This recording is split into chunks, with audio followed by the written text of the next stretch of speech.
கர்த்தர் நம்மை ஆசீர்வதிப்பார். சற்று நேர சிந்தைக்காய் தெரிந்து கொள்ளப்பட்ட வேத பகுதி உபாகமம் 7வது அதிகாரம் 14வது வசனத்தில் வாசிக்கிறோம். சகல ஜனங்களை பார்க்கிலும் நீ ஆசீர்வதிக்கப்பட்டிருப்பாய். அல்லேலூயா சொல்லாமா?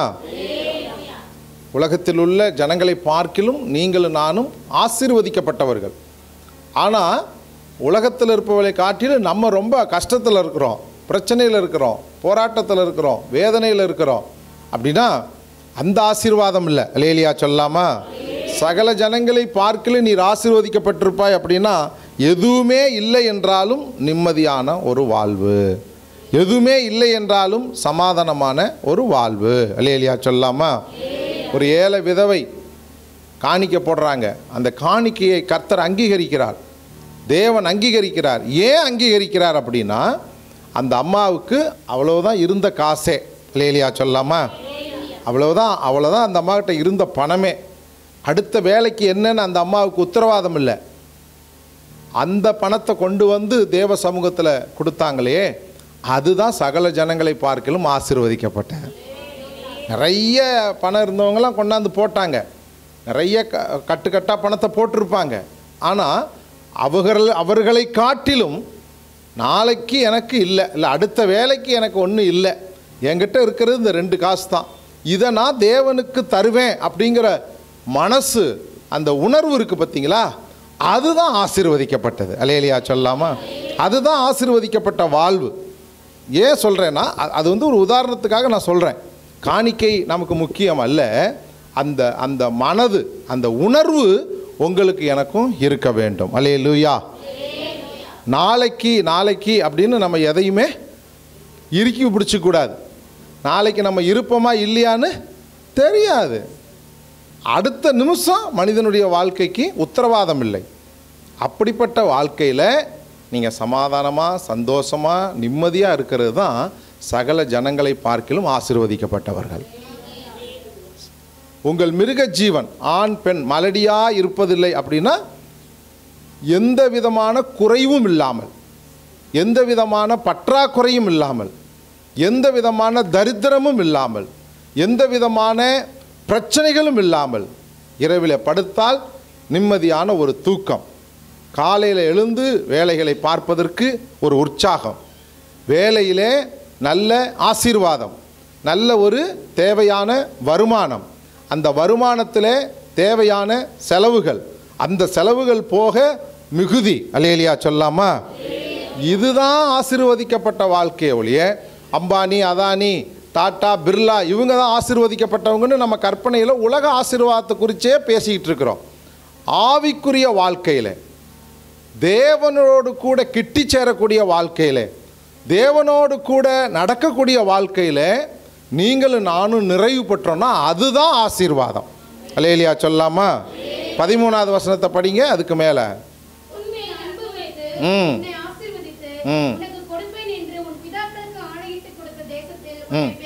பெருக பண்ணி கற்பத்தின் கனியையும்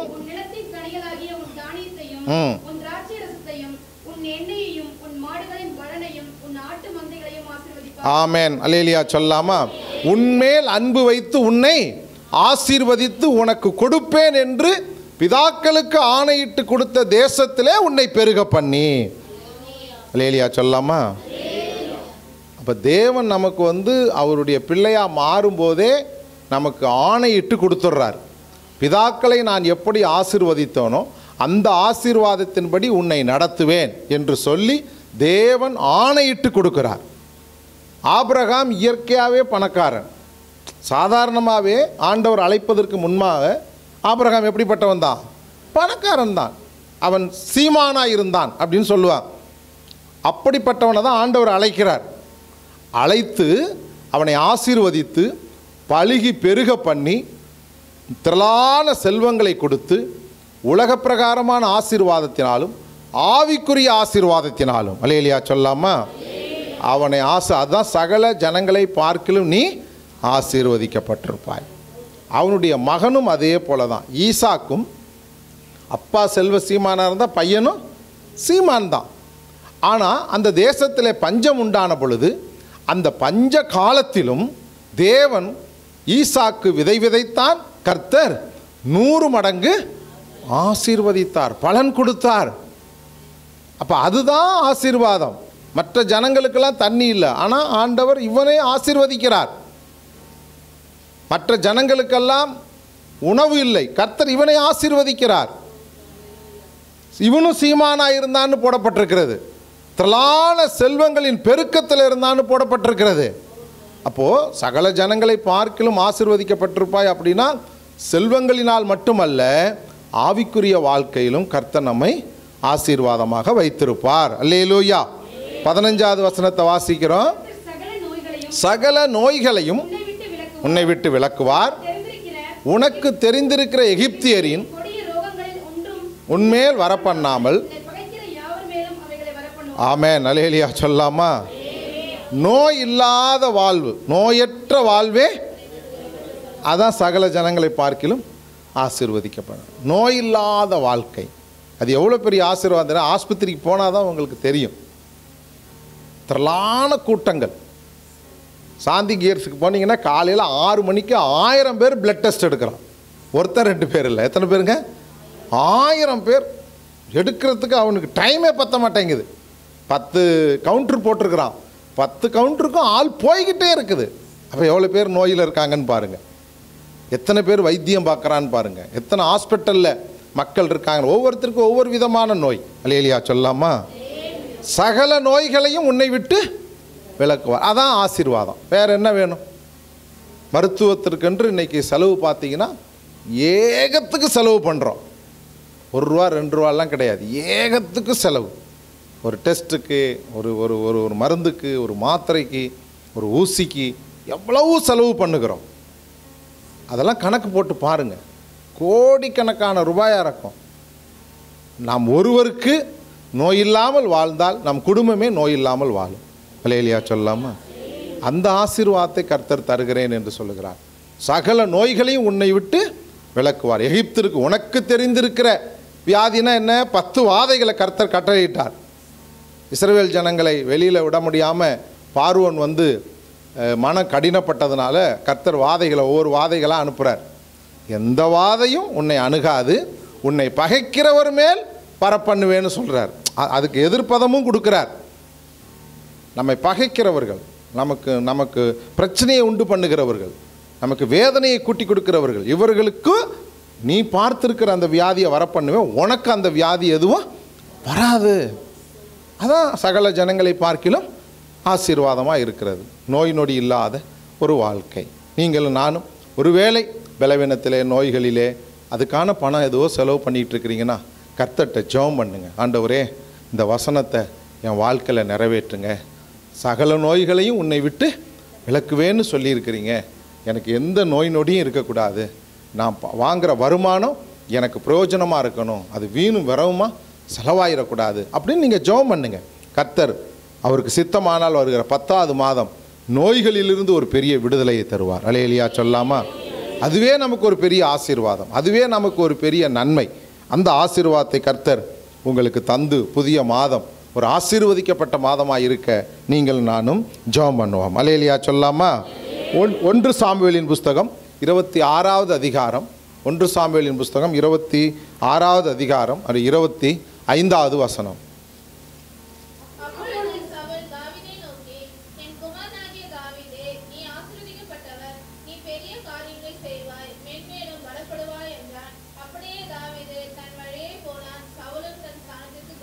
ஆமென், அல்லேலூயா சொல்லாமா?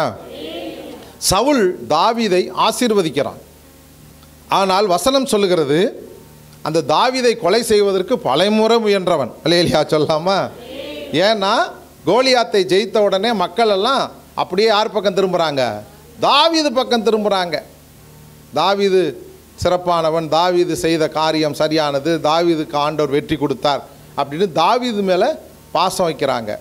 ஸோ இந்த சூழலில் தான் இங்கே தாவீதை பார்த்து சவுல் சொல்லுகிறான், நீ ஆசீர்வதிக்கப்பட்டவன், பெரிய காரியங்களை செய்வாய், மென்மேலும் பலப்படுவாய். அல்லேலூயா சொல்லாமா? நீ பெரிய காரியங்களை செய்வாய். நீங்களும் நானும் பெரிய காரியங்களை தேவனிடத்திலிருந்து எதிர்பார்க்க வேண்டும். தேசமே பயப்படாதே, மகிழ்ந்து களிகூறு, கர்த்தர் பெரிய காரியங்களை செய்வார். அல்லேலூயா சொல்லாமா? நம்ம காய்ச்சலுக்கு, தலைவலிக்கு, வயிற்று வலிக்கு இப்படி தான் ஜெபம் பண்ணிகிட்ருக்குறோம். அது அல்ல. ஆத்மாவுக்கு, ஆவிக்கு, சரீரத்துக்கு பலன் கொடுக்கும்படியாக நீங்கள் நானும் ஜெபம் பண்ணணும். ஆவி, ஆத்மா, சரீரம் தேவனுடைய பார்வையில் சரியாக இருந்தால் நாம் தான் ஆசீர்வதிக்கப்பட்டவர்கள், நாம் தான் பலப்பட்டவர்கள், நாம் தான் பெரிய காரியத்தை செய்யக்கூடியவர்கள். ஆவி தொய்ந்து போகிறது, ஆவி சோர்ந்து போகிறது. வசனமே சொல்லுகிறது, மாமிசமோ பலவீனம் உள்ளது, ஆவியோ உற்சாகம் உள்ளது. அந்த உற்சாகம் உள்ள ஆவி பலவீனமாகிறது. ஏன்? உலக காரியங்கள், இல்லையா சொல்லாமா, குடும்ப காரியங்கள், வேலை செய்கிற இடங்களிலே நடக்கக்கூடிய பிரச்சனைகள். நாம் உலகத்தை பார்த்து கொண்டு மற்றவர்களை பார்த்து கொண்டிருந்தால் ஆவி வீணாய் போய்விடும், ஆவி தொய்ந்து போய்விடும். ஆத்மா அது பலனுள்ளதுன்னு சொல்லப்பட்டிருக்கிறது. அல்லேலூயா. என் ஆத்மாவே கர்த்தரை ஸ்தோத்திரின்னு சொல்லப்பட்டிருக்கிறது. நம்ம ஆத்மா அப்படியே பயந்து திகைத்து கலங்கி போயிடுது. சில நேரங்களில் நமக்கு நடக்கக்கூடிய சம்பவங்கள், உலகத்தில் நடக்கக்கூடிய சம்பவங்கள், நம் குடும்பத்தில் நடக்கக்கூடிய சம்பவங்களை பார்க்கும் பொழுது ஆத்மா தோய்ந்து போகிறது, ஆத்மா பலவீனப்படுகிறது. அதை கர்த்தர் மாற்ற வேண்டும். அல்லேலூயா. ஆத்மா பலப்பட வேண்டும்.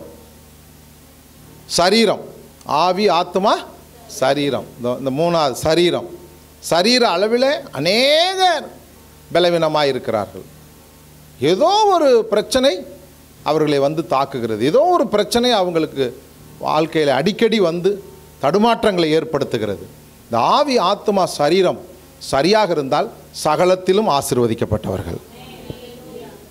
தேவன் வரும்பொழுது ஆவி, ஆத்மா, சரீரம் குற்றமற்றதாக இருக்கணும்னு சொல்லப்பட்டிருக்கிறது.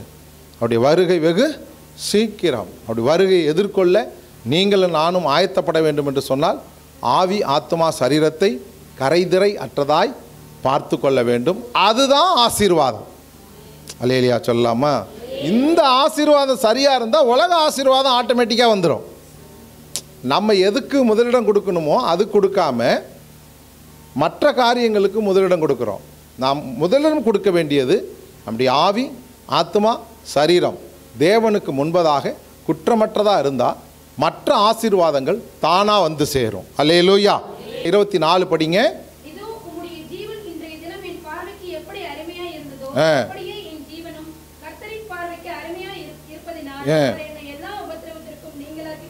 ஆமென். அல்லேலூயா சொல்லாமா. அவர் எல்லா உபத்திரவத்திற்கும் நம்மளை நீங்களாக்கி விடுவார். எல்லா உபத்திரவத்திற்கும். நமக்கு வரக்கூடிய உபத்திரவங்கள் கொஞ்சம் நஞ்சம் கிடையாது. காலையில் எழுந்திருச்சு சாயந்தரம் தூங்கிறதுக்குள்ளே படுகிற உபத்திரவங்கள் அப்பா சொல்லி முடியாத உபத்திரவங்கள். சரீரமாகிய சரீரத்தில் உபத்திரவம், ஆவியிலே உபத்திரவம், ஆத்மாவிலே உபத்திரவம். நிற்க நேரம் இல்லை, உட்கார நேரம் இல்லை, காரியங்களை செய்வதற்கு சரியான யோசனை வருவதில்லை. இப்படி பல உபத்திரவங்கள் தேவனுடைய பிள்ளைகள் வாழ்க்கையில் அவ்வப்பொழுது வந்து வந்து வந்து வந்து நம்மை சோர்வடைய செய்கிறது. வசனம் சொல்லுகிறது, எல்லா உபத்திரவத்திற்கும் நீங்களாக்கி என்னை விடுவிப்பார். ஆமென். அந்த ஜபத்தையும் நீங்கள் செய்யணும். நோய் நொடி இல்லாத வாழ்க்கை, உபத்திரவம் இல்லாத வாழ்க்கை, ஆசீர்வாதமான வாழ்க்கை. அல்லேலூயா. இந்த உபத்திரவத்தை, லேசான உபத்திரவம் செய்து அது சீக்கிரத்தில் நீங்கிவிடும். இந்த லேசான உபத்திரவம் நம்முடைய வாழ்க்கையில், இந்த உபத்திரவங்களை எல்லாம் கண்டு சோர்ந்து போகக்கூடாது, பலவீனமாயிடக்கூடாது. தம்பி விட்டு பேசிகிட்டு இருக்கும்போது சொன்னார், எல்லாரும் அரசியல் கட்சின்னா நானும் அரசியல்வாதி ஆகணும்னா முடியுமா? அதுக்கான பயிற்சி வேணும். அல்லேலூயா. எல்லாரும் பாஸ்டர் ஆகிட முடியுமா? அதுக்கு எவ்வளவு விலை கிரயங்கள், எவ்வளவு தியாகங்கள், எவ்வளவு பாடுகள், எவ்வளவு உபத்திரவங்கள். பிசாசை விரட்டிட்டு வருவோம், நம்மளை போட்டு பிசாசு அமுக்கும். அல்லேலூயா சொல்லாமா. ஆமாம். ஒரு தடவை ஒரு பையனுக்கு பிசாசு பிடிச்சிக்கிட்டே இருந்தது.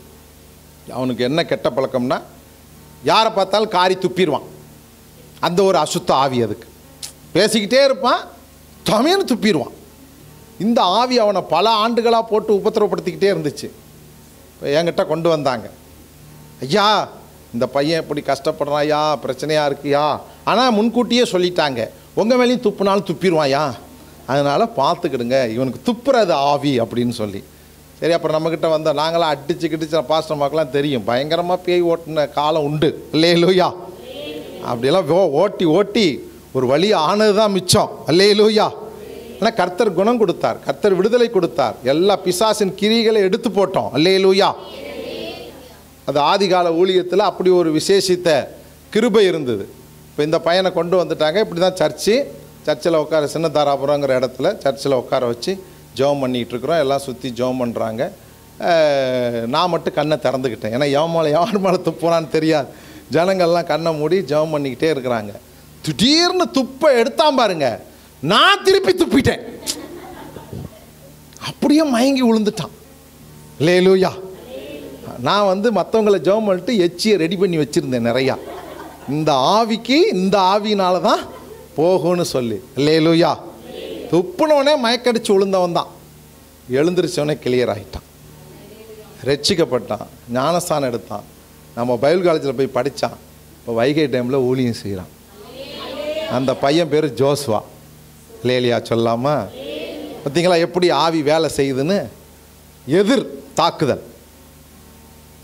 ஒவ்வொரு ஆவிக்கும் ஒவ்வொரு மாதிரி ட்ரீட்மெண்ட்டு. ஒரு ஆவி வந்தது, செத்து போயிடுச்சு, வீட்டில் செத்து போயிடுச்சுன்னு கொண்டாந்து பணத்தை கொண்டு வந்து சர்ச்சில் போட்டாங்க. செத்து போயிடுச்சு அப்படின்னு அவங்க வீட்டில் சொந்த பந்தங்கள்லாம் கொண்டு வந்து சர்ச்சில் போட்டுட்டு போயிட்டாங்க. என்னடா பணத்தை கொண்டாந்து இங்கே போட்டாங்களே, நம்ம என்ன பண்ணுறது அப்படின்னு ஜெபம் பண்ணோம். அந்த அம்மா பேர் சரஸ்வதி. இன்றைக்கும் உயிரோடு இருக்குன்னு நினைக்கிறோம். இடையில் நாங்கள் ஒரு சில வருடங்களுக்கு முன்பதாக போய் பார்த்துட்டு வந்தோம். அந்த அம்மா ஜெபம் பண்ணி தண்ணி தெளித்து பணத்துக்கு அல்லேலூயா சொல்லாமா? எல்லாராலையும் கைவிட்டாங்க. ஒரு நாள் ஃபுல்லாக வச்சு ஜெபம் பண்ணோம். ஏன்னா கொண்டாந்து போட்டு போயிட்டான். அது எந்த ஊர் பொம்பளை யார் ஒன்றும் தெரியல, கொண்டாந்து போட்டாங்க. நானும் இல்லை வெளியில் போயிருந்தேன், சர்ச்சில் போட்டு போயிட்டாங்க. வந்ததுக்கப்புறம் ஜெபம் பண்ணி கர்த்தர் பாருங்கள் அற்புதம், அந்த அம்மாவுக்கு உயிரை கொடுத்தார். அந்த அம்மா பேர் சரஸ்வதி, இன்னும் உயிரோடு தான் இருக்குது. அது கொஞ்சம் ஆடுகளெல்லாம் வாங்கி கொடுத்து அந்த அம்மாவை உயிரோடு எழுப்புனதுனால அந்த ஊரே ரட்சிப்புக்கு வந்தது. அல்லேலூயா சொல்லாமா? ஏன்னா எல்லாருக்கும் ஆச்சரியம், எப்படி இது சாத்தியம்? அந்த அம்மா விடன்னு ஒற்றை குச்சி மாதிரி வியாதி படுக்கையில் இருந்திருக்கும் போல. ஆண்டவர் அந்த அற்புதத்தை செய்ததுனால அந்த கிராமம் பெரிய திருமங்கலங்கிற ஒரு கிராமம், அந்த கிராமமே ரட்சிக்கப்பட்டுச்சு. அல்லேலூயா சொல்லாமா? கிட்டத்தட்ட ஒரு 40-50 பேர் சர்ச்சுக்கு வந்துடுவாங்க. கரெக்ட் டயத்துக்கு வருவாங்க, கரெக்ட் டயத்துக்கு போவாங்க. ஏன் சொல்கிறேன்னா, ஆண்டவர் அந்த அந்த ஆசீர்வாதம் தான் ரொம்ப முக்கியம். எல்லா உபத்திரவத்துக்கும் நீங்களாக்கி விடுவிப்பார். அல்லேலூயா. அதுக்கப்புறம் அந்த அம்மா பல எதிர்ப்புகள். அந்த அம்மாவுக்கு சர்ச்சுக்கெல்லாம் போகக்கூடாதுன்னு போராட்டம். செத்து போய் தூக்கி போட்டப்ப அப்போ சர்ச்சு தெரியலையா? அந்த அம்மா ஃபைட் பண்ணிச்சு. எனக்கு உயிர் கொடுத்தது ஆண்டவர். அல்லேலூயா சொல்லாமா? நான் அந்த சர்ச்சுக்கு தான் போவேன், நான் ஏசாமியை தான் கும்பிடுவேன், ஆண்டவர்கிட்ட தான் போவேன். இயேசு தான் எனக்கு தெய்வம், எனக்கு உயிர் கொடுத்தது அவர் தான். அல்லேலூயா சொல்லாமா?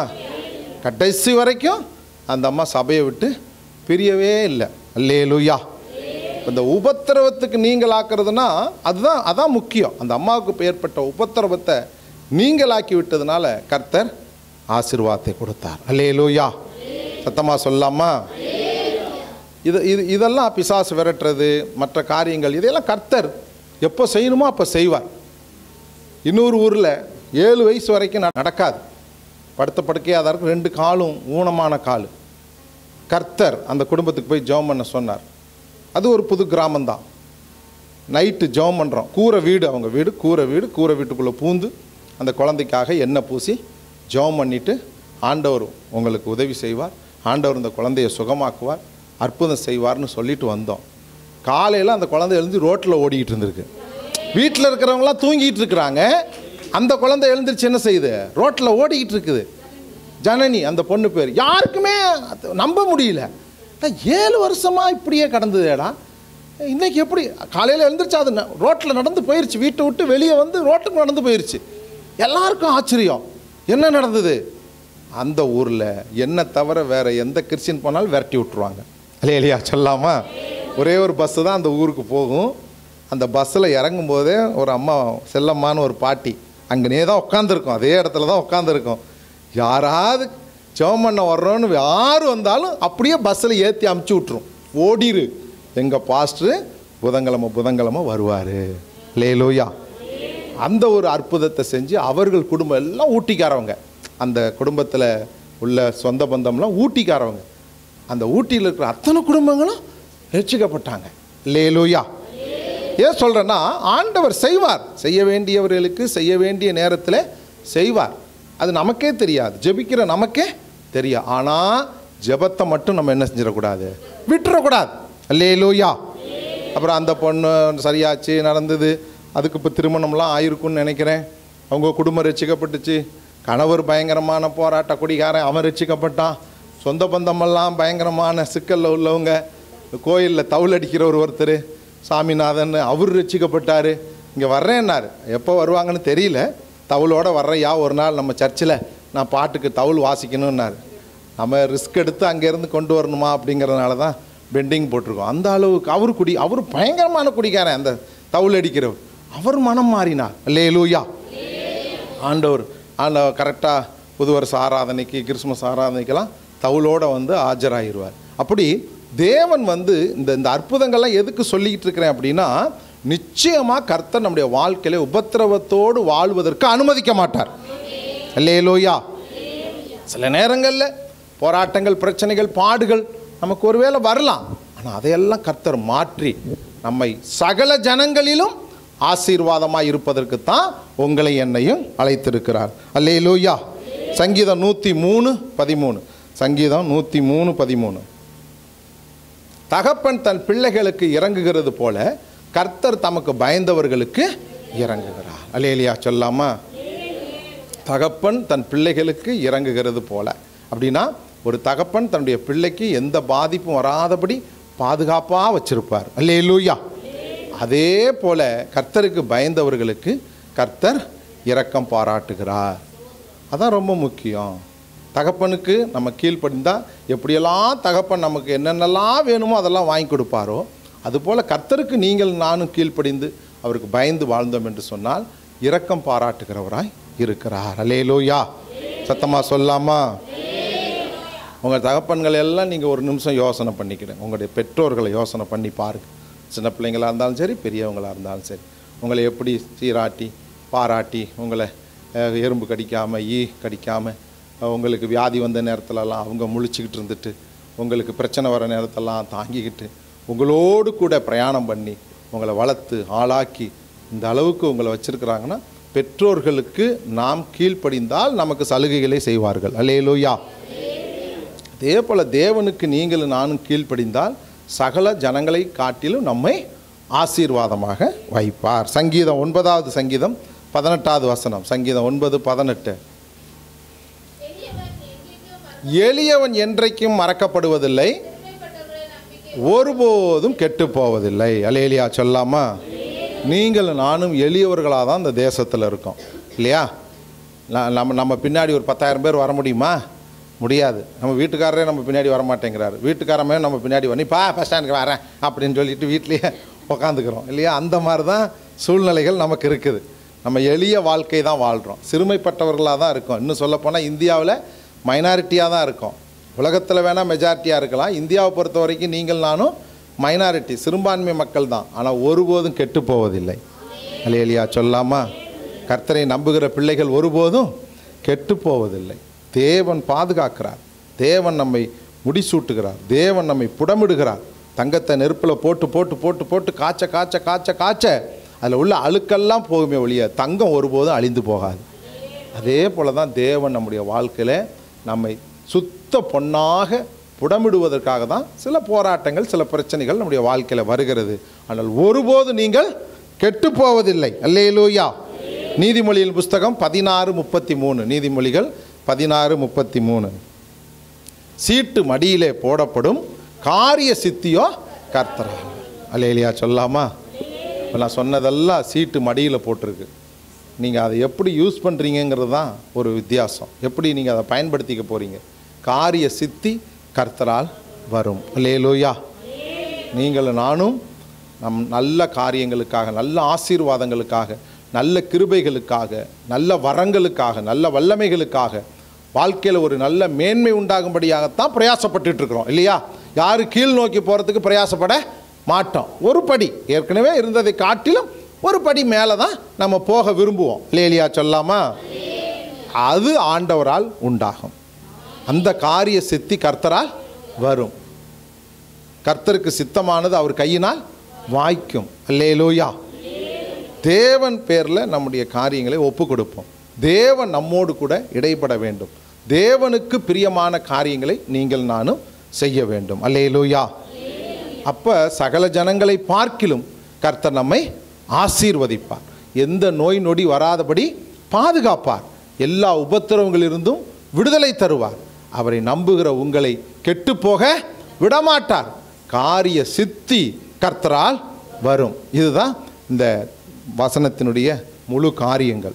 இதை நீங்கள் உள்வாங்கி தேவனிடத்தில் அதிகமாய் ஜெபிக்கும் பொழுது வரக்கூடிய 10வது மாதம் நமக்கு ஒரு ஆசீர்வதிக்கப்பட்ட மாதமாக இருக்கும். நோய் நொடி இல்லாத ஒரு மாதமாக இருக்கும். நல்ல வருமானங்கள் வரக்கூடிய மாதமாக இருக்கும். உங்கள் உபத்திரவங்கள் நீங்களாக்கப்பட்ட ஒரு மாதமாக இருக்கும். காரிய சித்தி உங்களுக்கு உண்டாகும். காரணம், அதை கர்த்தர் தருகிறேன் என்று சொல்லுகிறார். மனிதன் தருகிறேன் என்றால் அது ஒரு வேளை நடக்காது. கர்த்தர் தருகிறேன் என்று சொல்லுகிறார். அதை உங்கள் வாழ்க்கையில தந்து உங்களை ஆசீர்வதிப்பார். கண்களை மூடி நாம் ஜெபம் செய்வோம்.